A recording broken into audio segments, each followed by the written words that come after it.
So why don't you tell me about? Actually, let's start with something really simple. Like, how did you get discovered for the show? I was the way I got discovered by Lauren Michaels for Saturday Night Live is I was doing stand up, and so I knew Sandler and Spade from stand up, and then they told their boss Lauren about me, and he kind of takes people's words for stuff. So then he called me, said talk to me and stuff, and I said, yeah, man, I'd like to do that job. And what was it like? Did you? Were you sort of? I mean, obviously, it's financially it was great. It's a good platform, but did you kind of buy? Like, were you into the myth of it? Like, did you love it when you were younger? Yes, I grew up on it because I think I was 13 when the first show was on. And I remember seeing the first show because I think George Carlin was the host. So I was, and it was like the only two new things I remember when I was young was Letterman and Saturday Night Live. That was different than all the rest of the TV. Was all sort of old for old people, Mhm. kind of corny. And so yeah, I wasn't. But I was just wanted to do stand up. It wasn't like I was aiming towards Saturday Night Live. And even when Lauren like called me, he said like you got to do write two sketches, do two characters and two impressions. And then I said I can't do any of that, you know. So I think he just liked me that I was stupid, and I was from Canada. I talked to him about being in Canada. I remember he had a show in Canada when I was a kid. The Hart and Lauren, Hart Pomerantz, and he were a comedy team. Mhm.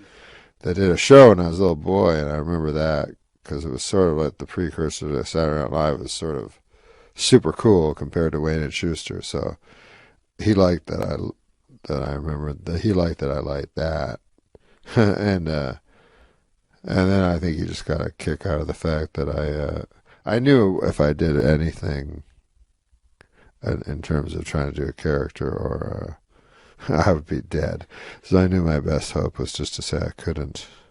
So you didn't do anything for your, like, what did you do for your Nothing. audition? Nothing. I didn't do an audition. And so, can you describe like what was your first day like on the show? Do you remember your first day? My first day on Saturday Night Live? Yeah, working not the Yeah. first show, but the first day that you were. The first day? Yeah. Yeah, I showed up. This happens a lot at Saturday Night Live. I showed up the first day and no one was there. And I just sat on a Because it was too cold or couch. something.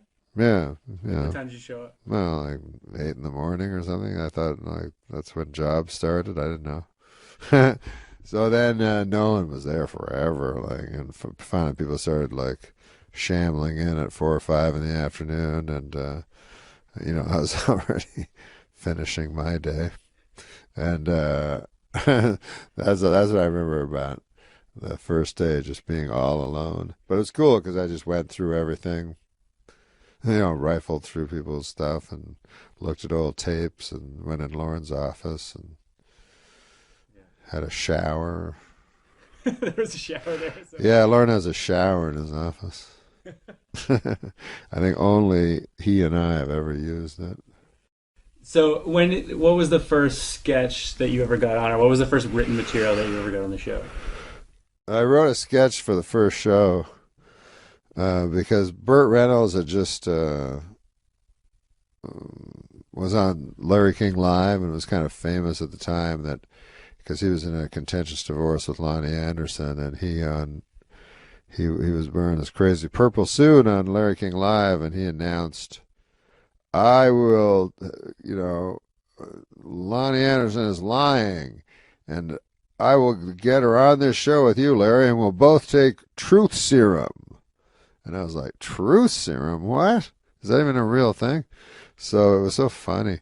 And then so I wrote a sketch where they both drank like from beakers of truth serum, and Lauren did not care for it. It opened the show, It was like a big hit at the table. What's his name did Burt Reynolds? Phil Hartman.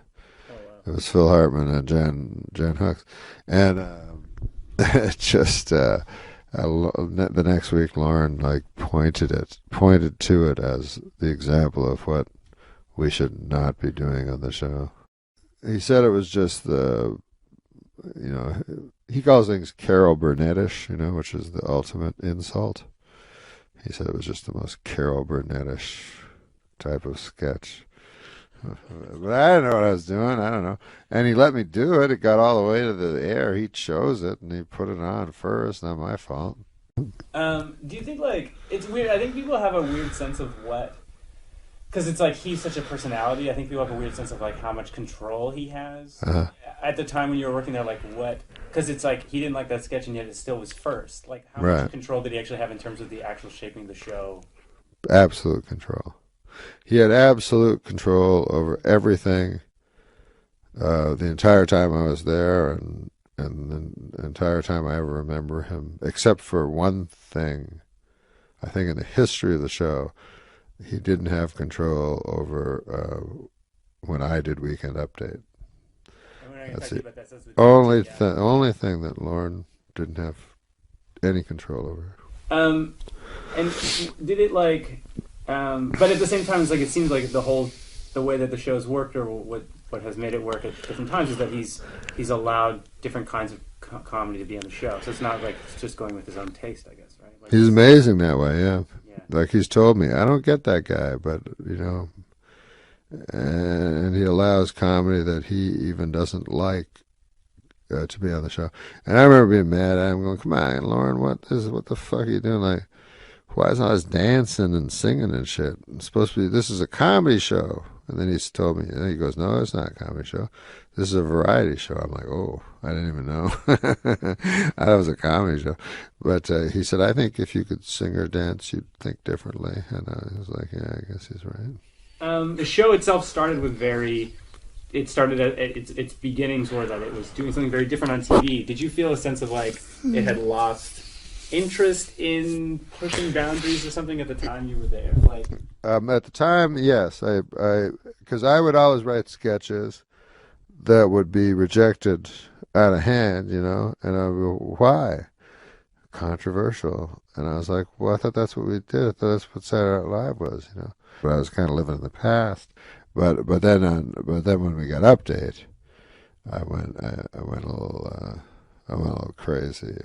Because I had the freedom, you know, and I engineered it all so that I got Downey, you know, because I knew if I had Downey, I'd have a lot of power behind me.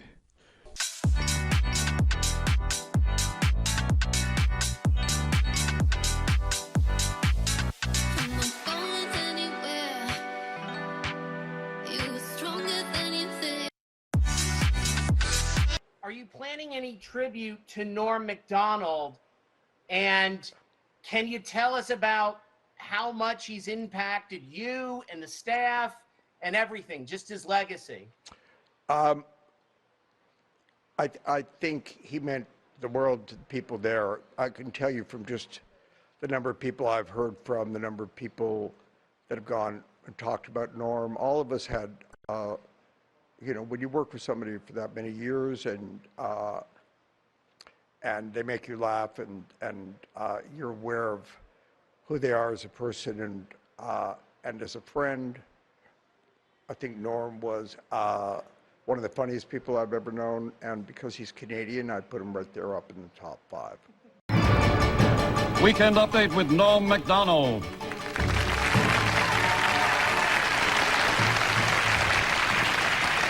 Thank you. I'm Norm MacDonald, and now the fake news. Yesterday, Simpson trial Judge Lancito allowed that mystery envelope to be opened, and it appears Simpson may already have won $10 million. The first deaf Miss America, Heather Whitestone, was crowned last week in Atlantic City. Although completely deaf, she is an expert lip reader. Personally, I don't think she's that pretty, you know. Not my cup of tea. Well, David Hasselhoff is a huge rock star in Germany, where his latest album sold 5 million copies this week, which once again proves my theory: Germans love David Hasselhoff. Christy Brinkley told reporters this week that her marriage to Billy Joel was over long before their divorce. The key moment, she said, came when she realized that she was Christy Brinkley and that she was married to Billy Joel.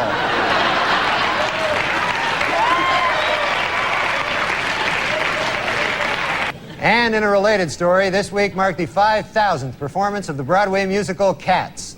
It also marked the 5,000th time a guy turned to his wife and said, "What the hell is this?"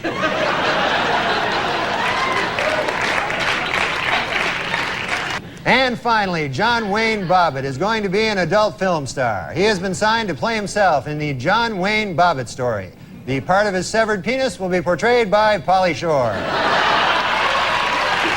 According to an obscure 14th century law, British Army Captain James Hewitt could be hanged for having an affair with Princess Diana. The punishment for having sex with Princess Diana is death. The punishment for having sex with Princess Anne is having sex with Princess Anne. Las Vegas mogul Steve Wynn has announced plans for a new hotel, 46 stories high, set on a 17-acre island in the middle of a 50-acre artificial lake on the Las Vegas Strip. In a related story, Motel 6 now has shampoo.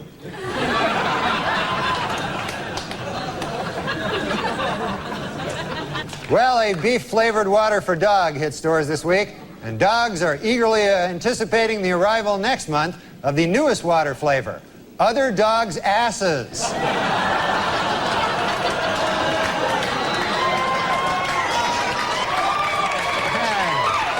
With Republican control of the Senate, Oregon's Bob Packwood will become chairman of the Senate Finance Committee.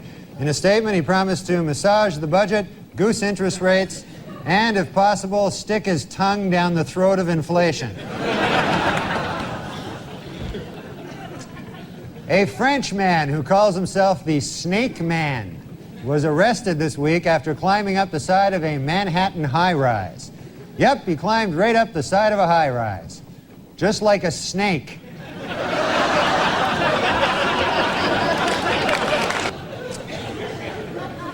Dr. James Watts, a neurosurgeon who performed the first frontal lobotomy, died this week in Washington.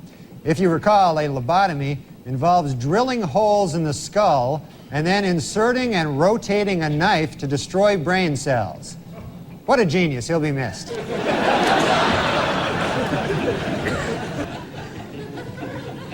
This week is Taxi Cab Appreciation Week, so to all you taxi cab drivers out there, I'd appreciate it if you'd take a shower once in a while. How'd that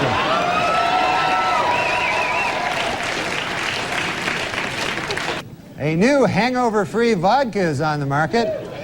Yeah, the ads claim that the 80-proof vodka is so pure, it's virtually headache-free. But before you run out and buy it, remember, it causes massive anal bleeding.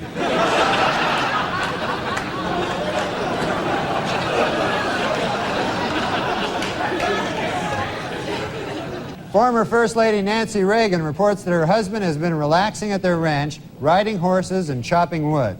Sadly, eyewitnesses report that he was actually riding wood and chopping horses.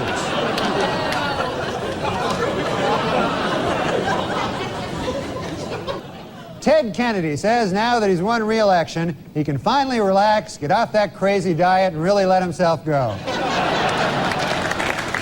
Yeah, Ricky Lake, you know, she really is an animal lover, though. She has 3 cats, 2 dogs, and a big ass that follows her around everywhere. Well, there may be trouble in paradise. Lisa Marie Presley confirmed this week that she and Michael Jackson live in separate residences 50 miles away from each other. Lisa Marie was quoted as saying, "I guess being married to a homosexual pedophile wasn't such a great idea after all." Kenny G has a Christmas album out this year. Hey, happy birthday, Jesus. Hope you like crap.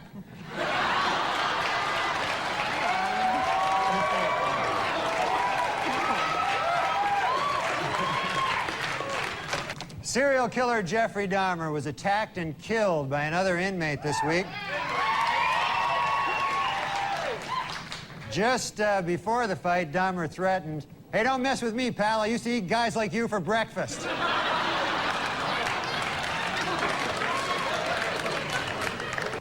Yippee! Jerry Rubin died last week.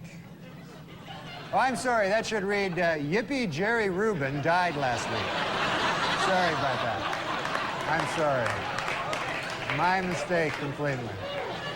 Just, I didn't read it right. And now it's time for Weekend Update's movie reviews. This week I saw Interview with the Vampire. And here's my review. Not gay enough.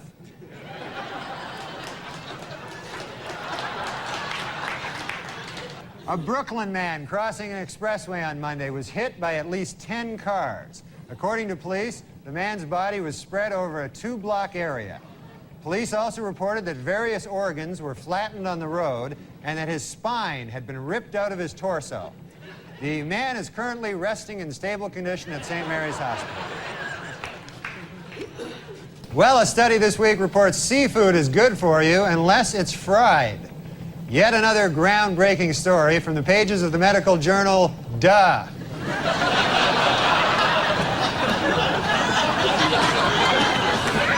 A new FBI study shows that for the first time, Americans are more likely to be killed by a stranger than a loved one or acquaintance. Their advice? Introduce yourself to as many people as possible. A sheepdog carrying $250,000 worth of cocaine in its stomach was found at JFK Airport earlier this week. A customs agent got suspicious when he saw 2 airline employees taking turns sniffing the dog's ass.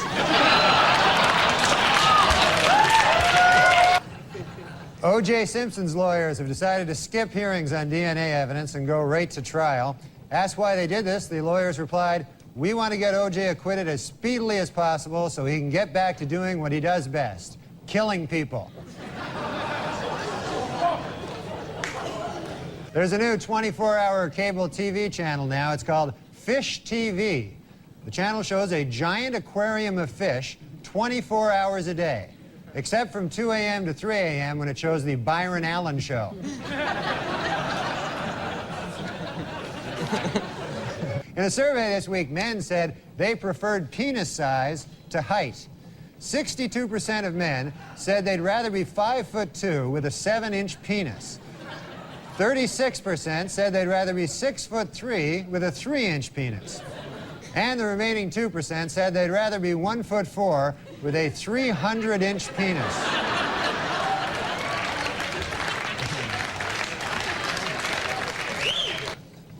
Here we see the president and the first bitch.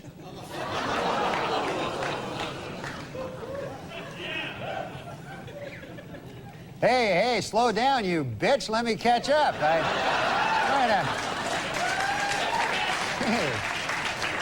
A 51-year-old cosmonaut set a world space endurance record this week after spending 367 days aboard the Russian space station Mir. And also, as a side note, he also smashed his own masturbation record.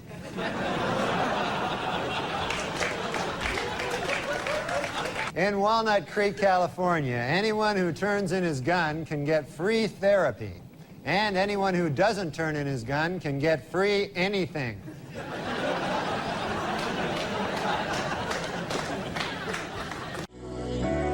Straight to the heart.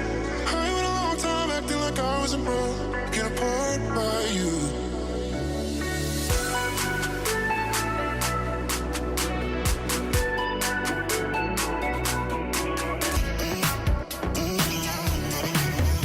Officials in Disney World have ordered their ride, the Extra Terror-estrial, to be shut down until it can be made scarier. When the attraction reopens in 2 weeks, it will be exactly the same, but missing 6 bolts. The United Paramount Network's new show, Star Trek Voyager, finished in first place Monday night with a 14.7 rating. For those of you who don't know, 1 rating point is equal to 950,000 nerds. In his book, O.J. Simpson says that he would have taken a bullet or stood in front of a train for Nicole. Man, I'm going to tell you, that is some bad luck when the one guy who would have died for you kills you. That's probably... You don't get worse luck than that. Taco Bell this week introduced a new light menu, as well as a new slogan: half the fat, but still tastes like crap. OJ's pal Al Cowlings now has a 1-900 number. For $2.99 a minute, Cowlings will tell callers that O.J. is innocent. And for $3.99 a minute, he'll try to do it without laughing. And now a correction to a story we ran last week. Prince Charles is actually the one in the middle. So we apologize for that. 130 years after the Civil War, the state of Mississippi has finally voted to abolish slavery. Representatives say they would have liked to have done it sooner, but they were delayed due to some awfully big cotton crops. They had some kind of big cotton thing. All right. And finally, the Oscar nominations were announced this week, and Tom Hanks and Jodie Foster are in a heated competition in the Academy's controversial new category, Best Retard.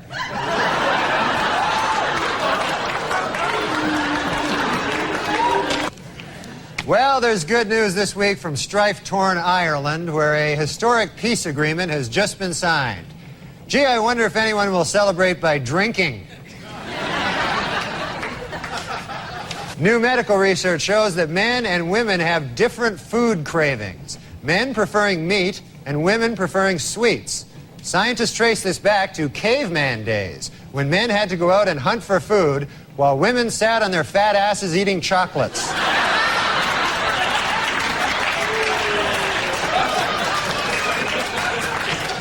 Washington Power twosome Mary Madeline and James Carville are expecting their first baby in July. No one knows if the baby will be a Democrat or a Republican, but doctors are sure of one thing: it will be weird looking.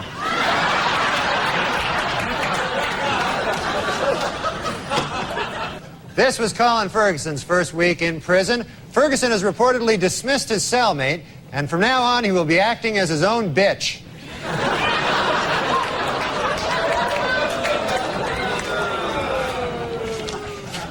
The richest girl in the world, billionaire Athena Onassis, celebrated her 10th birthday this week. What's it like to be the richest girl in the world? Well, to give you some idea, at the party, they had 2 cakes.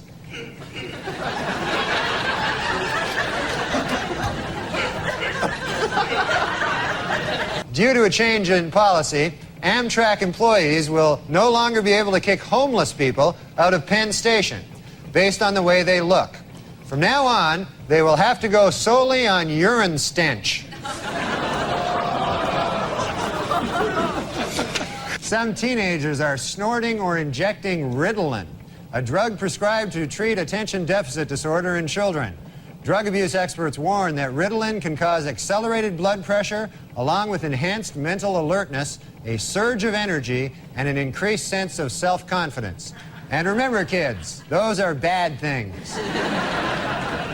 According to a controversial new biography, Elizabeth Taylor likes her lovemaking loud, rough, and frequent. Coincidentally, that's also how she likes to eat. Well, it's official. There you go. Michael Jordan is leaving baseball to return to basketball. It is unclear whether the media will now refer to him by his old basketball nickname, Air Jordan, or his more recent baseball nickname, Senior Crappy. Newlyweds Tommy Lee and Pamela Anderson had their first argument this week. He wants kids, while she wants fake kids.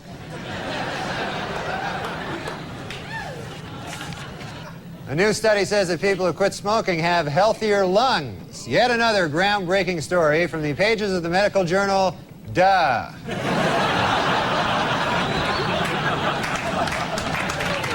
And in court this week, Cato Kalin testified that O.J. Simpson did not appear angry before or after the period of his wife's murder. But Kalin admitted he could have been a touch edgy while he was actually murdering her. Might have been a... Leona Helmsley fired a maid this week for stealing her Victoria's Secret lingerie. And you think she looks hot here, huh? Imagine, if you would, with the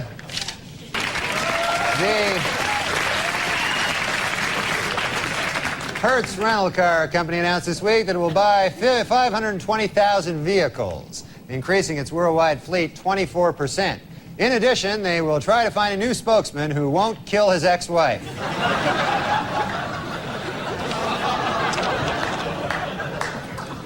And finally, the Diamond Council of America advises that men spend 2 months' salary on an engagement ring, while the American Housing Company suggests that you spend 25% of your salary on rent.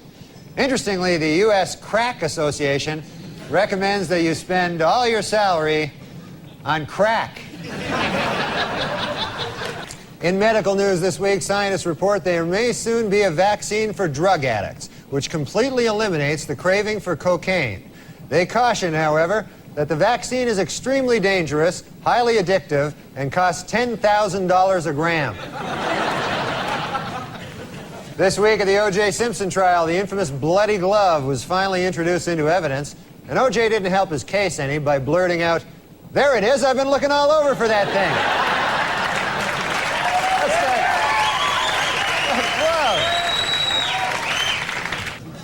Whoa. In a bid to boost low attendance, officials at the New Jersey State Aquarium have announced plans for a $4 million facelift. In addition, flashing neon signs will be placed outside the aquarium, stating that the fish are, quote, all nude all the time. Julia Roberts told reporters this week that her marriage to Lyle Lovett has been over for some time. The key moment, she said, came when she realized that she was Julia Roberts and that she was married to Lyle Lovett.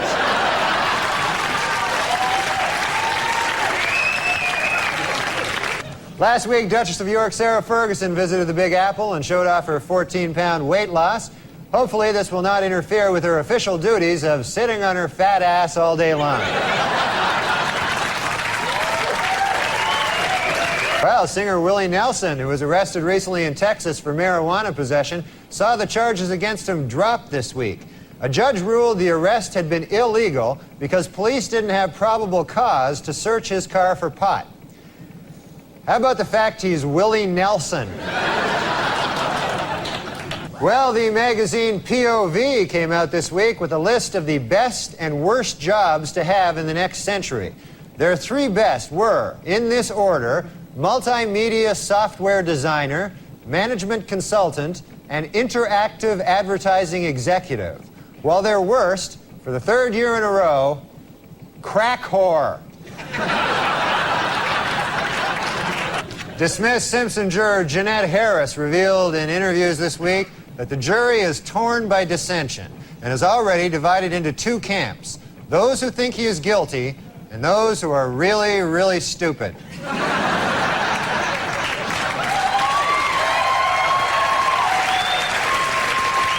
A Cambridge, Massachusetts juror found City Councilman William Walsh not guilty of malicious destruction of property after he removed 2 dildos from a sculpture in the City Hall annex. Walsh's defense was that he was walking by, saw them, and said to himself, "Hey, free dildos." Look at there. Well, Premiere Magazine's list of the 100 most powerful people in Hollywood hit the newsstands this month. In an odd bit of ranking, Demi Moore was ranked number 28, while her breasts were ranked 20 and 21. So, at a press conference this week, Washington Mayor Marion Barry said he wants private businesses to provide 5,000 summer jobs for a district youth program. He also wants some crack.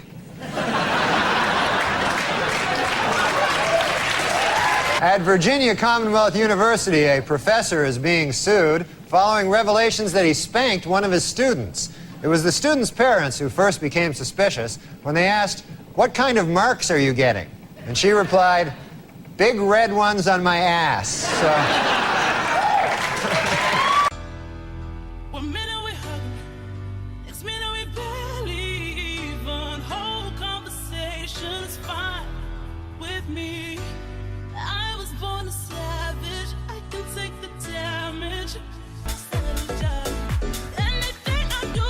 For the 5th year in a row, People magazine has named John F. Kennedy Jr. one of its 50 most beautiful people.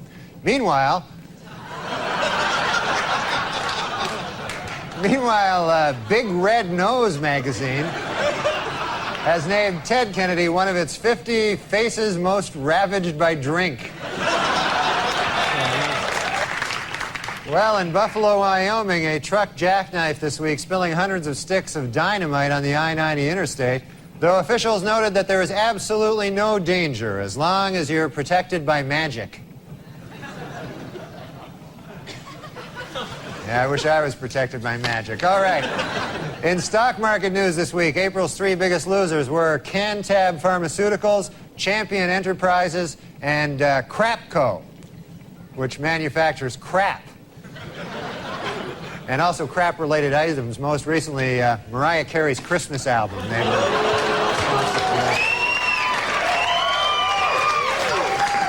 Due to expected cutbacks in funding for PBS's The Frugal Gourmet, has announced that he'll be changing his name to The Cheap Bastard.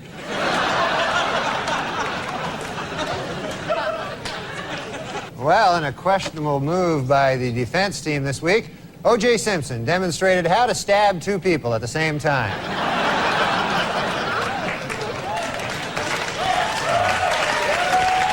Well, Gary Busey left the hospital this week after overdosing on cocaine last Friday. Doctors say Busey is okay and he should be back in the hospital in no time. Last Friday in Washington, D.C., the city's elementary school students pledged to stay drug-free as a gift to their moms on Mother's Day. Meanwhile, D.C. Mayor Marion Barry got his mom a great big box of chocolates. The Walt Disney Company has announced plans to build a $300 million hotel and entertainment complex in New York's Times Square. Construction begins next spring on their first attraction, Crack Horrors of the Caribbean.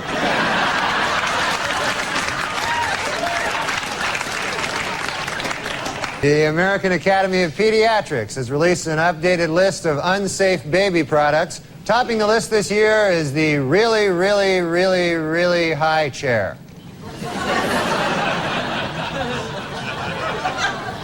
This weekend, veteran news anchorman David Brinkley apologized to Bill Clinton for an election night commentary in which he called the president, quote, boring and uncreative. Admitted Brinkley, there was certainly nothing uncreative about the way you moved Vince Foster's body. The president's a murderer. You didn't know that? The mysterious Indonesian accused of illegally raising millions for the Democratic Party. Earlier this week, Secret Service logs showed that Mr. Wong had visited the Clinton White House more than 60 times. But on Friday, administration spokesman revealed that there are actually two John Wongs. Furthermore, they stressed that the John Wong who visited the White House is a different man. He isn't the fundraiser. He's the guy who killed Vince Foster. Rejecting conspiracy theories that President Clinton killed Vince Foster, a report out this week from independent counsel Kenneth Starr has officially concluded that Vince Foster took his own life. Among other things, the report cites evidence that Foster was deeply depressed in the days leading up to his death. Although the report does concede, Foster was deeply depressed because President Clinton was trying to murder him.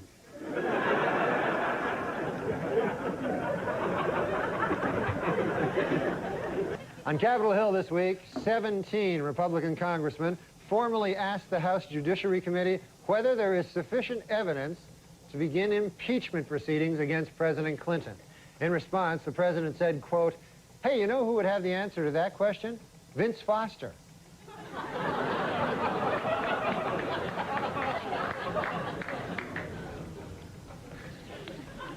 Okay, Norm, you're Canadian. Yes, I am. So what do you think of this whole presidential mess? Well, I hope that the Democrats don't steal the election from the winner, you know, but who knows?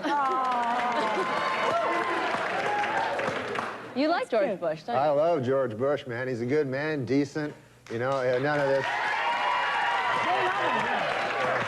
Yeah, he's, you know, he's not a liar, a crook, murderer, or anything like that. So it'd be good to get the.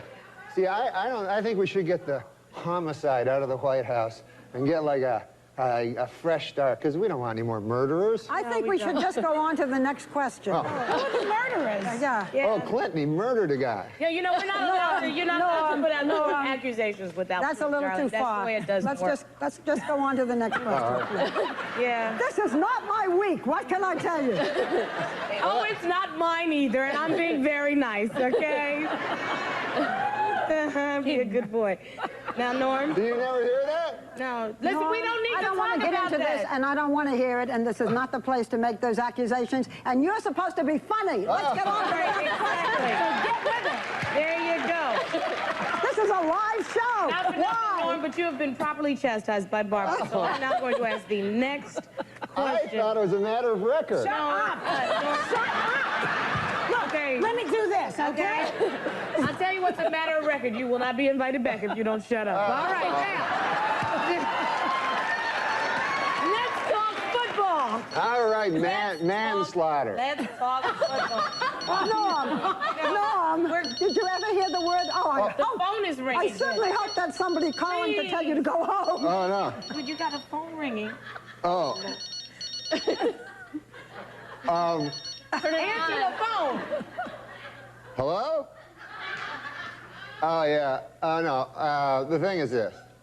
There, you know Matt Strauss? Yeah, the producer. The producer, he told me it would be funny. He said, like, why don't you carry a cell phone on and then let it ring and then pretend like there's a guy on it? Is there anybody on it? No, it's a thing, pretend You know what, Norm? You're a dead man. Here, you talk to him then. You know what, Barbara? You know what you said about rage at work? Give this man a plate of soup and tell him to shut up. Norm, All right, then. Let's see. Norm. What? Okay, listen, Norm, listen.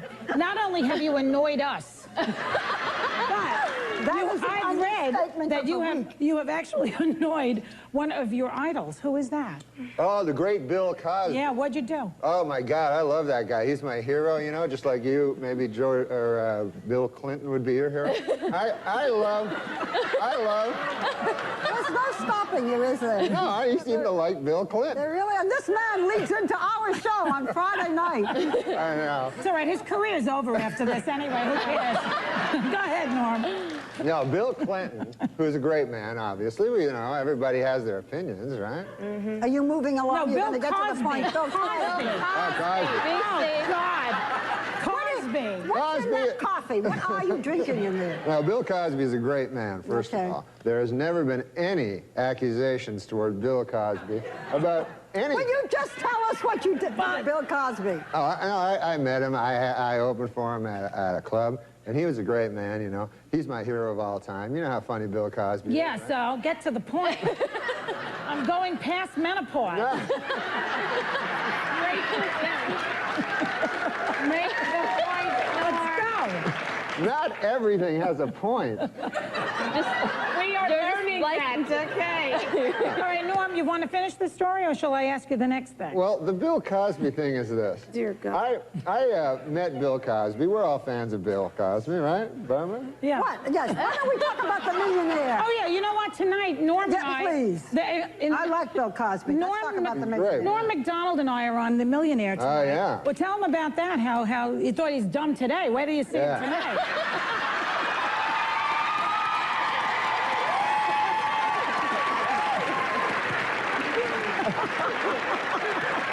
Come on, Norm. Tell him, Norm. People always told me Hollywood was like incredibly liberal and biased, and I thought it was untrue. But You want to talk about the millionaire? yes, I do.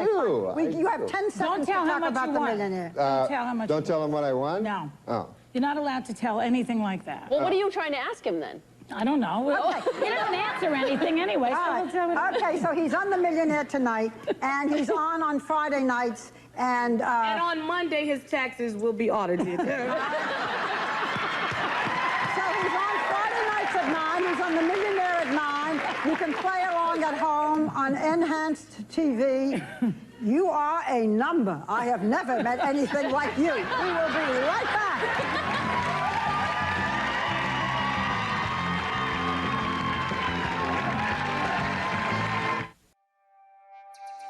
Going out again, am I out of my mind.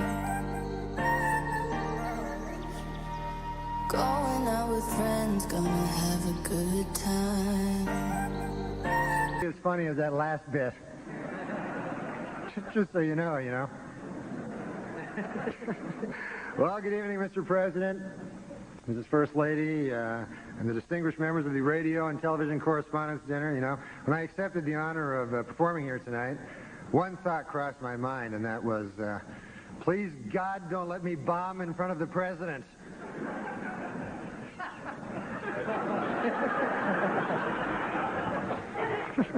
But I'm not worried. What the hell do I care?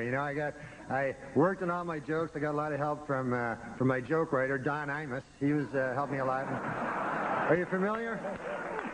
You know this guy? He's a funny guy. He wrote some jokes. Anyways, the dinner was great. You enjoyed the dinner? We had some salmon. It was delicious. It was great. And I thought it was refreshing to see Democrats serve something other than subpoenas for a change. I thought that was nice, I'll be doing some jokes later. I just thought I'd...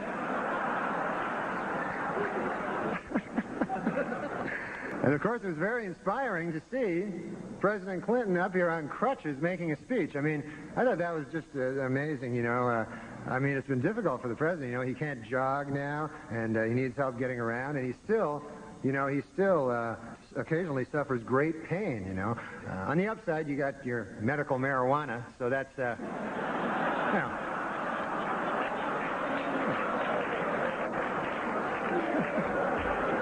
You must inhale, sir. It's the only way you're going to get better. But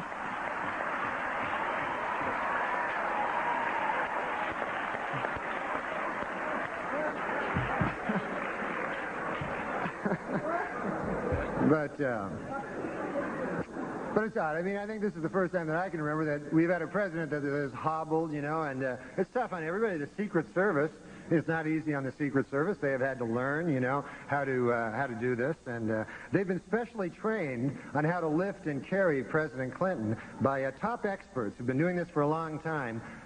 Boris Yeltsin's Secret Service agents. They've stepped in to help,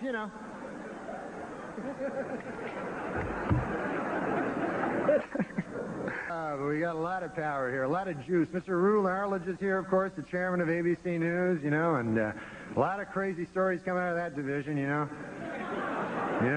stories about this person sleeping with that person and all that, Scandal after scandal. And you heard the latest? I heard this just the other day. There's a rumor that last week, a certain, I don't want to say who it is, a certain gentleman in ABC News, he went to a party and he got really drunk and he ended up having sex with his own wife. I don't know how these rumors get started, but it's probably just a vicious rumor, really, But as Mr. Arledge knows, of course, TV has become a very tough game. You got to stay competitive, As we all know, ABC's Good Morning America is in a little turmoil, a little trouble, a little rating trouble. And they're considering a lot of ways now, to boost the ratings. And I don't know, I think they're getting a little desperate. I heard that next week Charles Gibson will announce he's a lesbian. Is that going to help anything? Nobody wants to hear that. I'm very nervous. I don't know why. Before I sip this coffee, actually, sir, how much is it? How much would a cup of coffee cost in a place like this? Nothing for you. Nothing? It's free? Okay, great. I didn't want to get, I didn't want to see $90,000 on my bill later.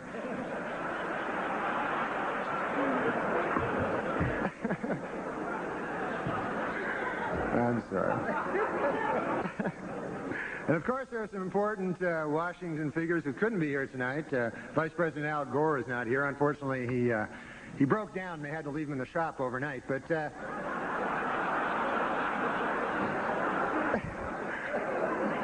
say he'll be all right later. Something wrong with the voice box or something. I don't know what it was. House Speaker Newt Gingrich is not here. A little while back, of course, everybody knows that Newt pushed through a lot of budget cuts in the arts, particularly in PBS, you know, and the effects are being felt now. I can see it, even as a layman, you know, just watching. You know, the other day I watched that show, the Frugal Gourmet. It changed its name to the Cheap Bastard. I mean,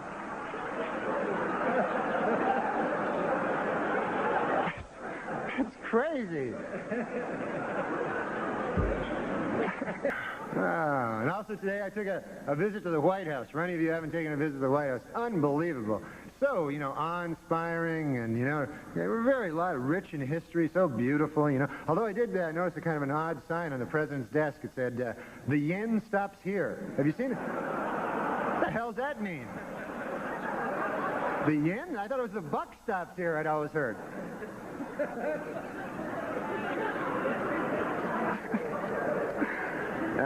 You know, of course, they say the White House was haunted. Did you know that? And I thought this was kind of sad. I heard last night that President Clinton charged Abraham Lincoln's ghost $10,000 to sleep in his own bed. So that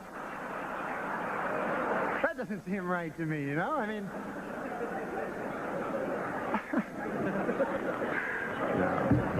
But look, the president, you know, has come under a lot of fire for raising money, but, you know, he's good at raising money. That's not a bad thing. Every president's done it. It's just that President Clinton is very, very, very good at it.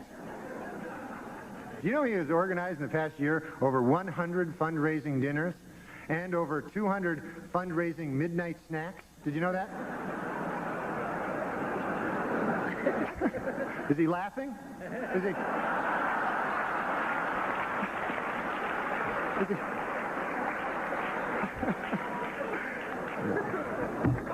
No, but Mr. President, seriously, you know, I know you've had to work through a lot of distractions in doing the business of running this country, and I just want to say, you know, that I implore you, stay focused and do the job, and try to remember, you know, that Rome was not built in a day, you know. I mein, just ask Strom Thurmond, he'll tell you.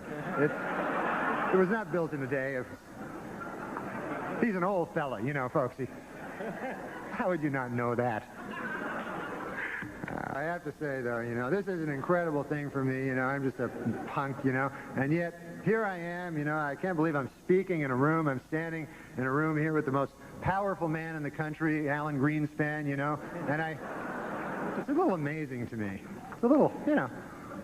Of course, that's the big story in here in Washington is the recent marriage between NBC's Andrea Mitchell and Alan Greenspan, who is 71 years old. And this is sweet, you know, I didn't know this. They wrote their own vows, you know.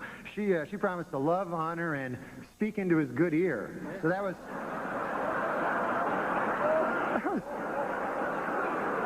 kind of sweet, you know.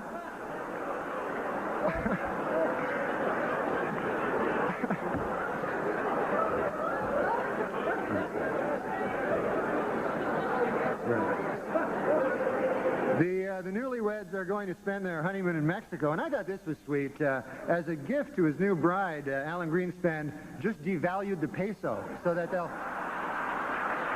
be nice.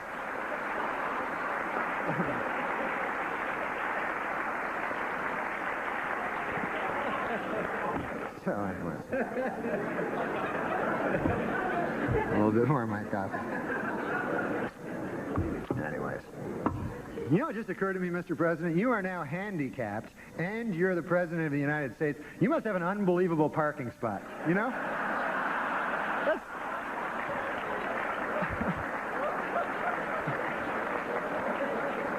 That's got to be very close to the building, you know?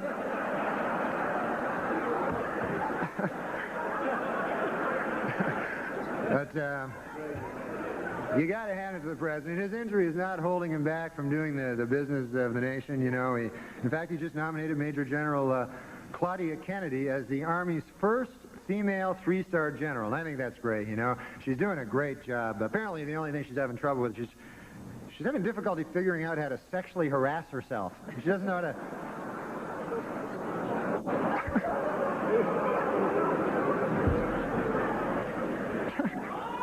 What's that? Guy yells my name for no reason. Oh, I have another announcement to make. Is that what you're telling me? That I should make this announcement? You're right. You make a good point with your incoherent gibberish. Here it is. Here's my other announcement. The U.S. State Department, folks, has just issued a travel warning for all women moving past Dick Morris's table. So...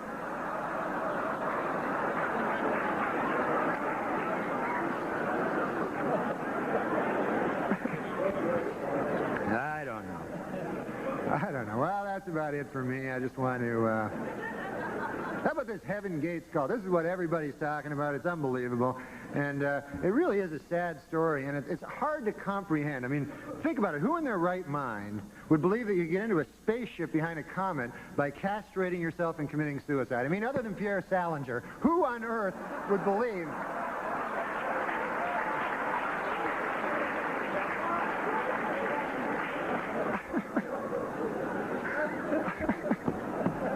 I just saw him out in the lobby with a pair of sneakers, Nike sneakers, and a big purple shroud, going, where are they? Did I miss it? Well, that's it for me, folks. I just want to say, before I go, that it really has been a thrill for me. I joke around about the news, but you people, you do the real thing, and you serve as our watchdogs, and you tell the real stories that come out of this city. And I, for one, think you do a darn good job. And as a matter of fact, I have a message from someone who couldn't be here and wanted me to read it to you. This is from Senator Bob Dole. He wanted me to read this to you. Here it is.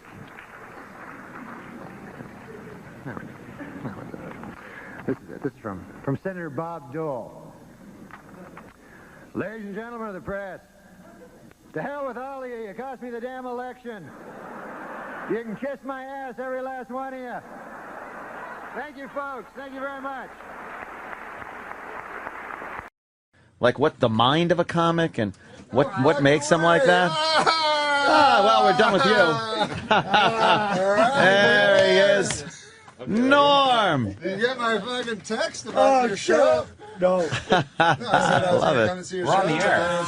It's okay. Yeah, of course. It's good. They're greeting each other. Oh, hey, Norm MacDonald. What's up, boys? I've seen you on YouTube. Oh, yeah. I do my YouTube videos it's awesome. and stuff. It's fun, you fuck off a little bit here and there. Kevin Farley? How you doing? Sit down, Norm. Take a seat. I think we're kind of running out of seats. Take the couch right there. Hilarious special, too, by the way. That is nice. Oh, my God.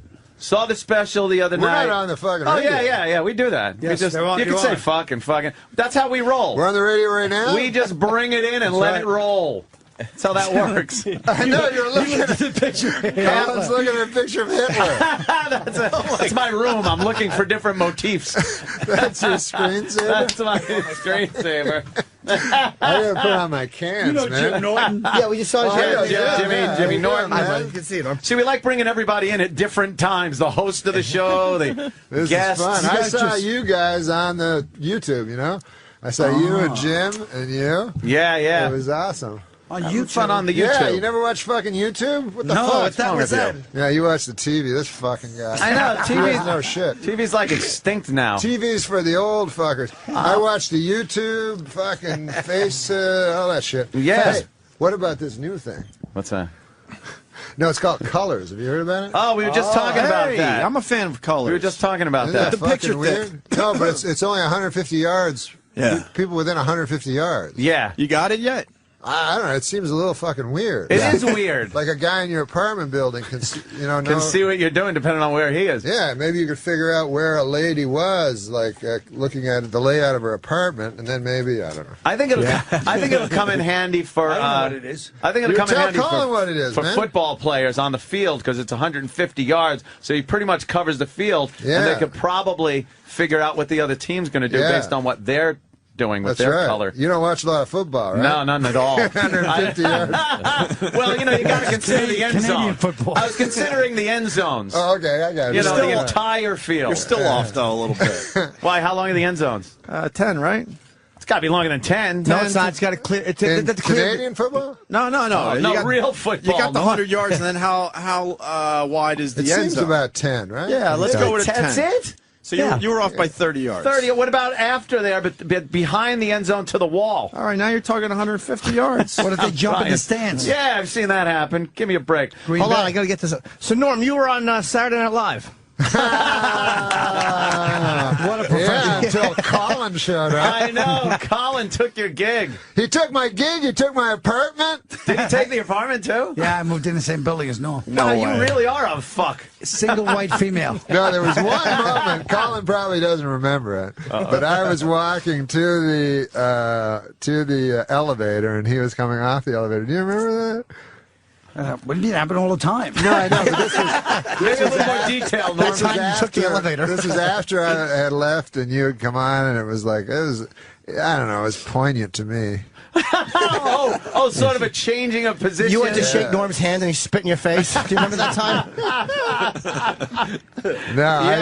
No, Colin was awesome, though. You didn't have any animosity toward Colin. Not towards Colin. No, I love Colin. Now, I heard you were taken off of that show because the OJ situation. Who knows? I don't think it was really. You don't think that was it? No, I don't really think it was. Because you gave OJ a little guff, and most people were just treating him like a saint. Yeah, but I know people said that and shit. But I think I think it was because I didn't get laughs all the time and shit.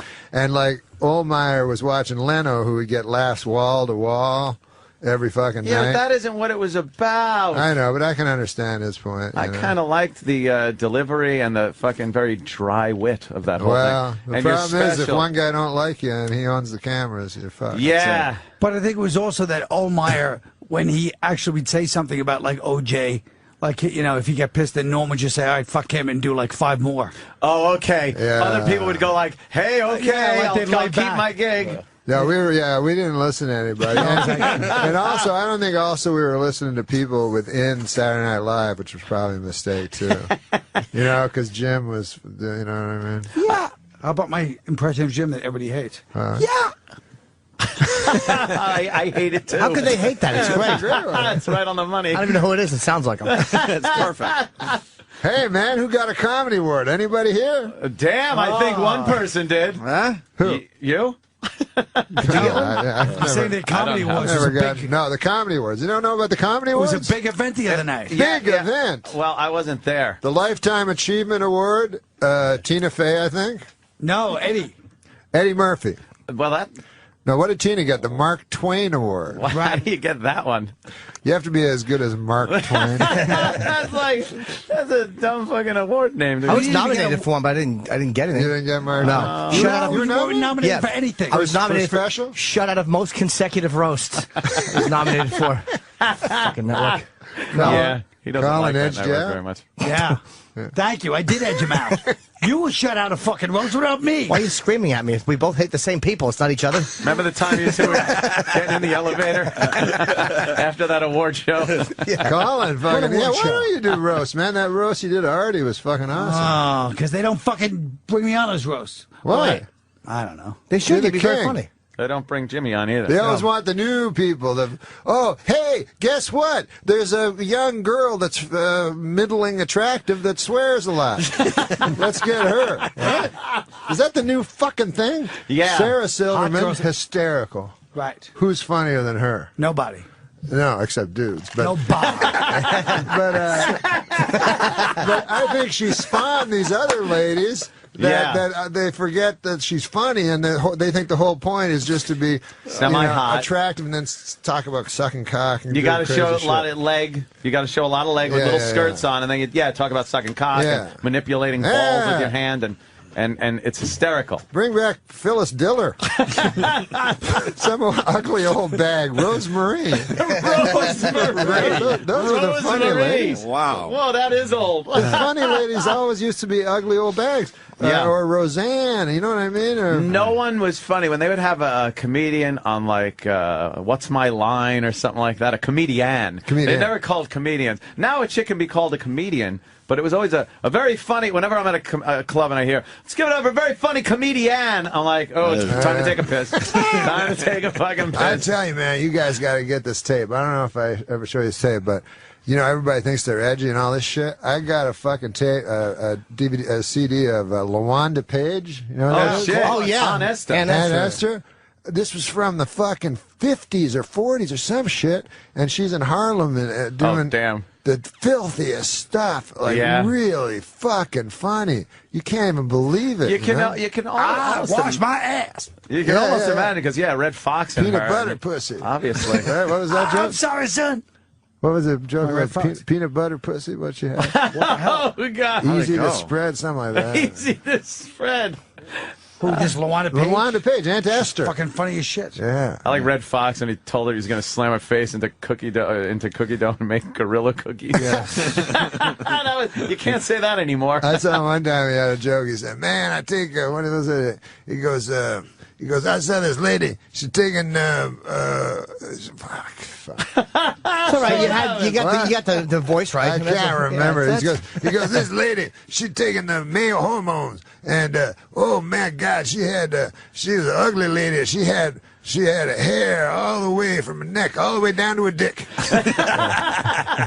That's not a good impression. No. That works. The joke's there. Yeah. You're fucking special. I watched it the other night. It's hilarious. Thanks, fucking man. great. So good to see you back on TV like that. Yeah. It was so fucking good. And It was fun. And the thing about you, I don't know what it is with that voice of yours. When I read your tweets, everybody that I talk to also reads them in Norm's voice. And it makes it that much funnier. Everybody started, during the Oscars, we all start tweeting our shit during the Oscars, past Oscars. And one of my buddies, Travis, actually retweeted and said, "You got to follow Norm MacDonald." I'm like, I didn't even know you were on a shit, so I started following you. And they were hilarious. Like the funny thing, when are you going to thank the computer? Every fucking tweet. When are you going to thank the computer? Just shit like that is stuff that no one else was tweeting. It's out of your mind shit. I just found out about that Twitter shit. It's great, and you got so many followers really quickly, and didn't have to pull a Charlie Sheen with it. It was just funny shit, man. But when you go to hit the send, you fuck for a second. You go wait, because it's just off the top of your head, and it's right there, yeah. And I don't do drugs or alcohol, thankfully, because I'm sure guys could really fuck up and say bad things. They have. Louis C.K. has had to delete entire threads. Oh my of God. Things he's tweeted. The worst thing is too, and especially if you have a lot of because followers. that's what he does, though. I mean, but sometimes even I guess he'll even feel bad about it and just go back and delete. A lot of times, if you tweet something and you want to delete it, even a second later, if you have a lot of followers, they got it. It's already been retweeted, and you can't delete theirs. So if you got 10 followers and you write something about, hey, those Japanese people, by the way, and then they can retweet it exponentially. Yeah, and then it just goes on and on. That shit was censorship, man. He made fun of nuclear breakdown. That's censorship. We should be able to talk about anything, man. But It's how about the fact America.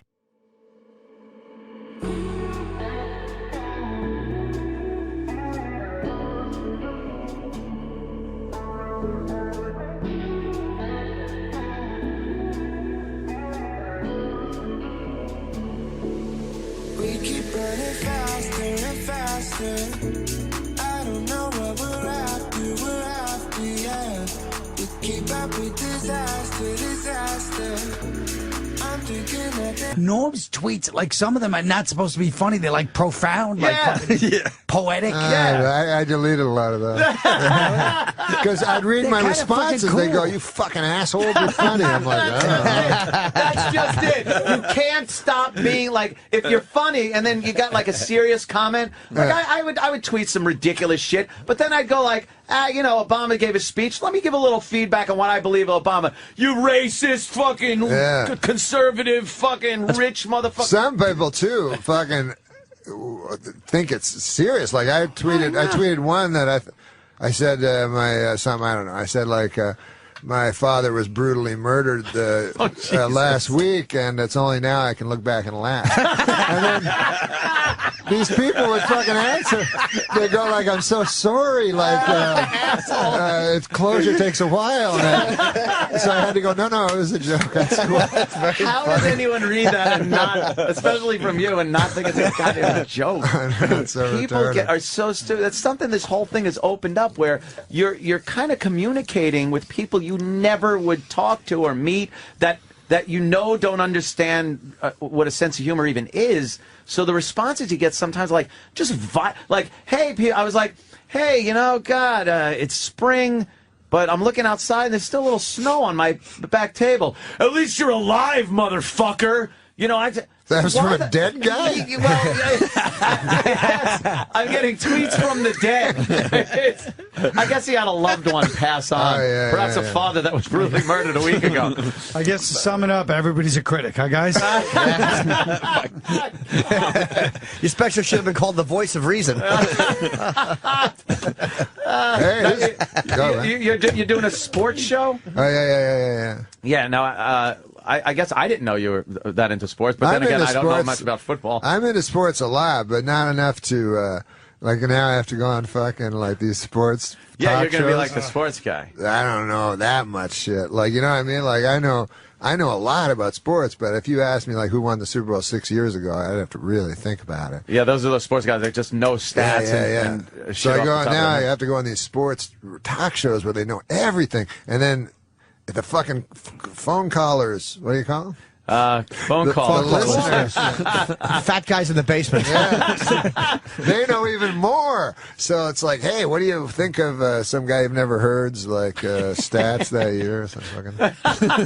Yeah, you're like Frank Mahovlich. I know Frank Mahovlich, the big M. How do you know him? You're throwing me softballs. Yeah, I have no idea what that's about.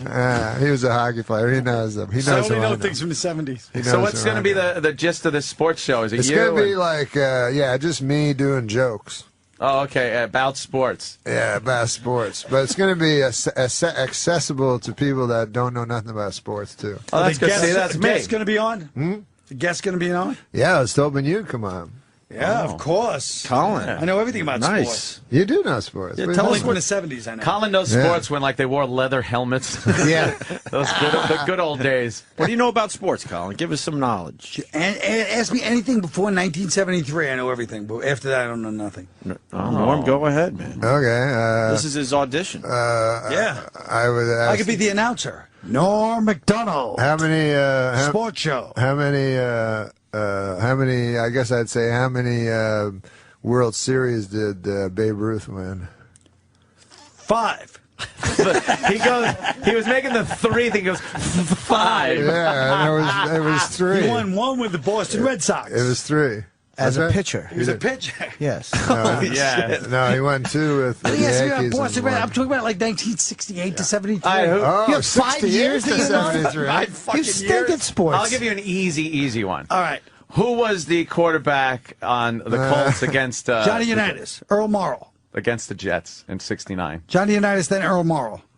Who played in the Super Bowl? Both of them. Johnny Unitas played like 5 minutes, and Earl Morrall played the rest of the game. That's What pretty happened impressive. to Johnny Unitas? He was old. Tendonitis. He was 5 minutes older, and they had to take him out? Yeah. Jesus Christ. That's pretty impressive. That That's is pretty impressive. That That you is knew both. You could be on impressive. Norm's show now. You God never damn. saw that That's game. good. That's I never almost saw a that trick game. question there. It's like a trick question. And you Johnny- gave me a trick answer because I had no fucking Yeah. clue. Oh, you didn't know? No, that's why you said 2. I'm like, oh, 5 minutes, they took him out. I had no Yeah. idea because he was Yeah, they old. brought him in like, symbolically. Oh, like, hey, no, he's they playing. brought him in at the end. That's what happened. Oh. Earl Morrall started, but then at the end they're like, we're losing to the fucking AFC, and they So who let's bring in cares? Johnny. Really good, man. They You thought haven't they'd gained any weight or Oh, nothing. thanks. No, it's cool. He looks the same. Because we worked together in Boston. We did this movie. Oh, what Yeah. a blast we Yeah. had. We What had did fun. Grown Ups? Oh, Grown Ups. Yeah. Oh, that's right. Forgot you guys were in there. The highest grossing picture yeah. of all time. Yeah. It did make a lot of Did fucking make a lot money. of cabbage. You got any points on that one? We didn't get any Maseratis. They They gave got Maseratis. Maseratis, yeah. They Wow. gave Look up out the Maseratis. Maseratis. They gave Salmon. Rob Schneider. Sandler gave Rob Schneider, Rock, Spade, and Kevin James Maseratis. 4 guys that don't need them. Me and Norm need Maseratis. What do you guys get? iPods. What did we get? What did We you get? Nothing. We got Ugats. No, What did you we get? got- He gave you I thought something. you had a joke. We got it. We got. We Oh had yeah, this I did have a joke. I said they gave us a weekend. They gave us a zip car for the weekend. Nice setup. Yeah. You guys work well together. Yeah. That's beautiful. I we see the walk magic. around. We walk around Boston every day. We go shopping Oh, yeah. for clothes. We And fucking...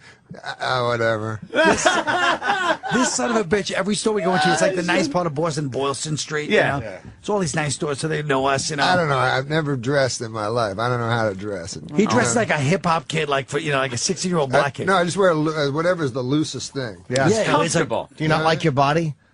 That's why I wear loose I clothing. don't like my body at all. I don't like anything that shows my body, my tits or my stomach or the side No, I fat. hate it. But you seem to be in shape, Norm. He's in grand shape. at all, no. That's because you wear loose clothing. You're not fat. Yeah. yeah. I'll tell you something. This is weird because I was always fucking skinny, right? And I go to the doctor and he says, "We're gonna measure your fat." I said, "No, man, I'm skinny. I don't need. What are you fucking measuring?" I'll call my it body Dr. fat?" Man. He checks. He was Dr. Man. He checks my body. He goes, "No, you're fat." He goes, "You're both skinny and fat." Like he said, fat. basically like bones and fat. Like the muscle, Wow. there's no muscle there. Oh. So not a good combo. But anyways, he takes me shopping. I take him shopping. Every store he goes in, he creates a fucking ruckus. They're like guys like we go to like semi, metrosexual guys like Metrosexual. Would you like to now, go? Don't you think if a person said you look metrosexual, isn't that the same fucking thing as saying you look gay? Exactly. What the fuck's the difference? That's gay. But then the guy's like, we're in like these nice stores, and the guy's like, hey, why don't you go in the back and take off your shirt? What? I don't like showing You my want me to fucking take body. my shirt? Hey, this guy wants me to take my shirt off. Starts screaming. Everybody that comes in the store is like, yeah, I don't ask them to take their shirt off. Like, No, just man. accuse them of I'm like trying to Jim, sexually I swear to harass. God, fucking when I was young, I was fucking skinny and shit. And when you're skinny, when you're a boy, people don't talk about that. They always say, well, fat girls have tough. But when you're fucking little or skinny as a boy, and people can beat you up, it fucking sucks. So you didn't didn't take your shirt off even I as would a wear, kid? this is how stupid I was when I was in the grade 3 or 4, whatever. I'd wear 5 shirts over each other. Just to look bigger? Thinking was fooling. Dude, you somebody. used to have to, in gym class, I know they used to play like shirts and skins. Right. And I hated that. And I was like, please make me a shirt. Because I, as a kid, didn't like fucking taking my shirt off either. Yeah, you were probably thin. Yeah, I was a very Yeah, skinny yeah, kid and everything. And I was like, please, God. And then when they'd say skins, I'd be like, how can I get out of this? Yeah. And then I'd have to go, I got a stomach ache. There's 2 kinds of dudes, Like there's ones where they can go through a shower and shit. Oh, yeah. Locker room. Guy's naked. 12 years old, fucking showering, got a hairy big cock. Right. And well, 2 guys fucking a lady and all that stuff. I can't do that. No. How about Norm played hockey with Gretzky when he was a kid? Yeah. Really? But the funniest one was there. You got fucking hot stories. But there used to be a guy on the Philadelphia Flyers by the name of Dave the Hammer Schultz. Oh, fuck yeah. This guy was He was fucking an animal. enforcer. Yeah. So when I was a little kid, at the fucking where the Canadiens played, at the Forum, I was back at fucking Schultz. The big fucking bad Flyers and shit. I couldn't find Bobby Clark, but Schultz was standing outside the bus with a big fur coat on, looked like from Slapshot or something. And so I ran up to him. I was a little kid. I'm like, hey, man, can I get your autograph, And you're smoking a cigarette? He threw the cigarette at me. Oh, shit. It was so funny. And then I was traumatized. But then later on, I was like, that's way cooler than getting an autograph. Yeah, being burned. Were you good at hockey, Norm? I was. I pulled my tendon. I pulled my fucking tendon. You guys are young, man. Well, not really. A fellow like me. Yeah. Getting up there. Listen. Did you have a shot? Listen, as Colin Wells knows, I've seen more sunsets than I'm gonna see. Oh boy. No, but I tore my tendon, and this is the first time I've been immobile in my life because I still have this crazy competitive fucking thing where I'll play 20-year-old kids and pick up basketball and get the shit beat out of me, but I still think I'm young. But this was the first time I was immobile for about 3-4 months. If you guys ever get there, it's a fucking portal to the future. You go, holy fuck. Yeah. No, I noticed those aches and pains that start coming up that you weren't there before. All of us. And you just kind of, now you got to work through them. And Louis C.K. talks about it too when he goes to the doctor and it's just like, oh, that's just, that's what it is. That's never going away, ever. Yeah, exactly. There's no cure for it. There's nothing. You got to live with it. And it's like, oh, great. That's just the beginning of the falling apart sequence. But you never My fucking cardiologist, 68-year-old man, he's like, you got to keep walking. He goes, at our age. I go, our age? And then I realized I think I am in his bracket compared to my kid, who's 18. I'm not in his I'm closer to this 68-year-old. Yeah. But, whatever happens. I talk about this in my new book, Perspectives. Perspectives. That's good. But you wish you had the... You know what everybody fucking says? They're like, hey, man, I don't care. When I get to be 80, I'll just do heroin. That's everybody fucking says. Right, that. yeah. But I think when you get to be 80, you're like, oh, you're just scared the whole time. You're not going to do a heroin. I noticed during your... You're hoping young people don't fucking beat you up. Imagine you walking down the street, every fucking guy and lady. Just kick your ass. Yeah, and they don't give a fuck about you. And you don't. I saw an old guy. This is another thing. You ever notice this? You see a fucking old guy, like 80, fucking looks like a skeleton or some shit, right? In your stupid head, you don't think you're going to get like that. No. I don't know why, but... And you think it's going to be just so... like long and something might change in science or something. Yeah. Like I've noticed on your special, you do have a lot of bits that are very funny, but like very dark as far as the death and growing old and disease and things like that. One of the funniest goddamn things you were saying was, your odds of getting attacked by a terrorist are 1,000,001, but your heart attacking you. It's just somebody, your heart attacks you. The heart's not.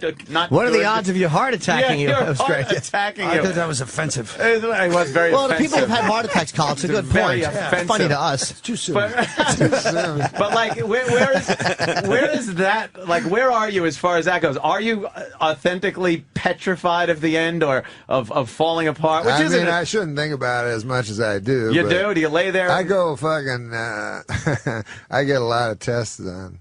Do you? Yeah, like make sure everything's cool. Your cholesterol. This happened to me one time. Because, like, people say, oh, you're a hypochondriac and shit. But I'm like, no, fuck, that's not it. It's like the only chance you got is early detection. That's all you got.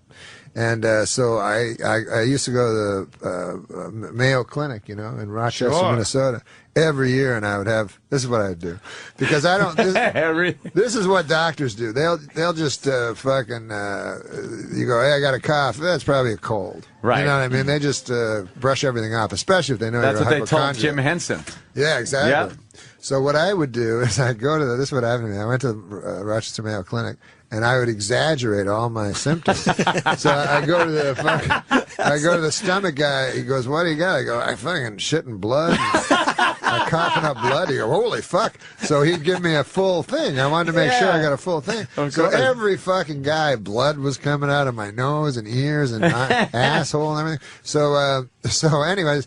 Just so I get a full, clean bill of health. So I did, and then that's when I'm most happy, is just when I'm walking out of that place. Now, how long does that last? Doesn't last long, because something can obviously pop up. 2 days later, the fucking thing can start.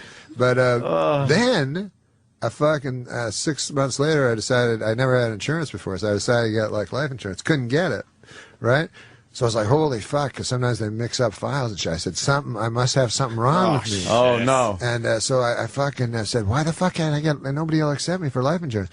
Anyway, it turns out that the life insurance people are privy to all the doctor's notes. Oh, so you were they saying... got the doctor's notes. Even though I had a clean bill of health, they go, this guy's shitting blood. Fucking blood everywhere, I can insure this motherfucker. Yeah. So they said he must have some unknown disease. Oh, shit. Oh, shit. So it took me a long time, and then finally I had to get that fucking Ed McMahon life insurance. We're like those guys. They're like, hey, man, will nobody fucking give you life insurance on account of you're fucking old and sick and going to die? Here, we can give it to you, $1 a month. If you're 65 or older, you can get term life insurance. Yeah. And then it says doesn't kick in for 3 years, premiums, and plus, imagine if you're the fucking guy that's asked to do that commercial. And it's like, and no medical tests. We won't ask any medical questions. Right. Imagine you're an actor, like you're fucking like Robert Wagner, and you know that's hey man, do you think about death every fucking day like me? Did you never fucking think of taking care of your family at any point? Until right now when you're on your deathbed? Until now? Holy shit, man. Yeah, I did notice during the special there were a lot of those things, but you make them fun. It's very rare that you could use the word cancer in a bit and actually make it funny. It was just, no, I'm not that's not what I talk about in stand-up. That was just a certain period of time. No, that's what I mean. It's thinking about shit like that. Do you? I noticed because I'm very bad with me being alone with my own thoughts at night. A lot of times, if I'm just in a quiet room without the TV on, like I'll just think too much to go to sleep. Yes. And it could be anything. It could be like, oh, there's a kind of a program I want to maybe work on tomorrow on the computer. Or it could be, hey, I wonder when I'll die. You know, and that. So I like having the TV on just for that. Are you good with your own thoughts, just laying there in the quiet? I'm no good. No? I try to, because, you know, you try something to get off the whatever the fuck you'd use to quiet your mind, you know? Whether it's booze or whatever the fuck, pills, whatever it is. But I try meditation, try that, you know. To me, it worked the opposite. Like I'm sitting in a room of people, they go, just close your eyes. They go, thoughts will happen. No fucking kidding. Racing hellish thoughts, you know? And then the guy's like, just let them go.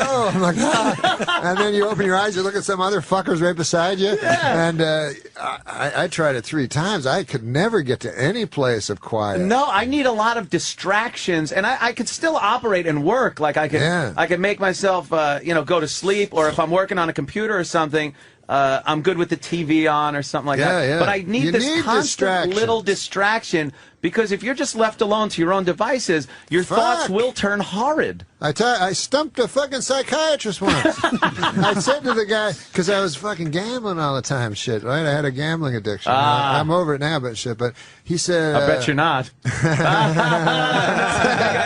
a good one. He almost lost everything.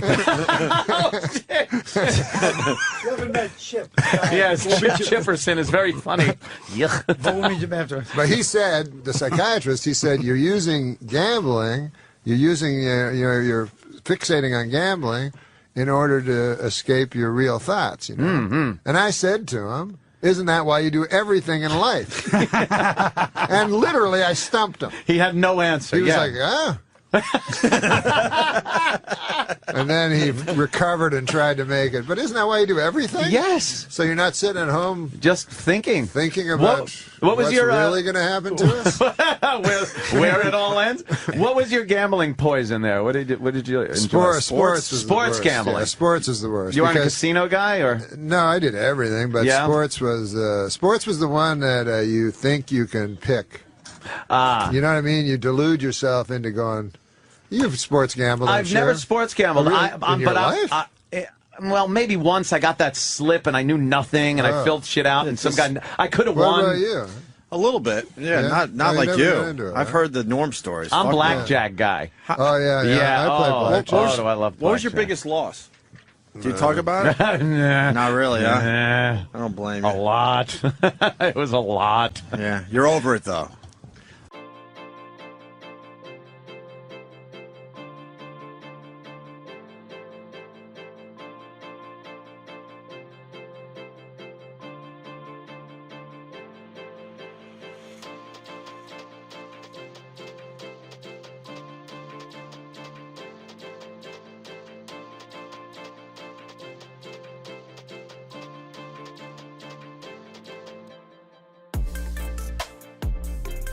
I did a stupid thing one time. Okay, he's ready to talk. This was my big statement I threw over at Atlantic City on the boardwalk. I threw 60,000 into the ocean. What? No way. Yeah, to quit. That was my thing. I'm going to quit. Why didn't you just quit and keep the 60? It was supposed to be like I felt like I was in a movie.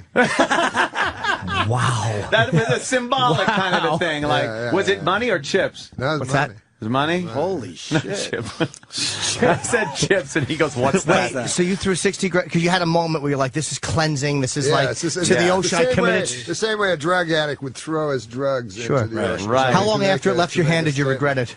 I regretted it pretty good. See, I would have thrown the fucking dealer into the... That's how I would get over it. I'm Those always surprised stone-faced idiots. I'm surprised that people, like dealers, don't get killed. Yeah. It really is amazing because they can piss you off. I've seen dealers do things where it's like, where they're in succession, where you're like, all right, look, I'm finally getting good cards. I'm pulling 20s out here. And the dealer's consistently showing a dumb 4 or a 3, and that 7, 8 pops up, and here's the ever-present picture card. Or anytime like they're dealing around, and I'm like, okay, king, and now they go around for the second one, 4.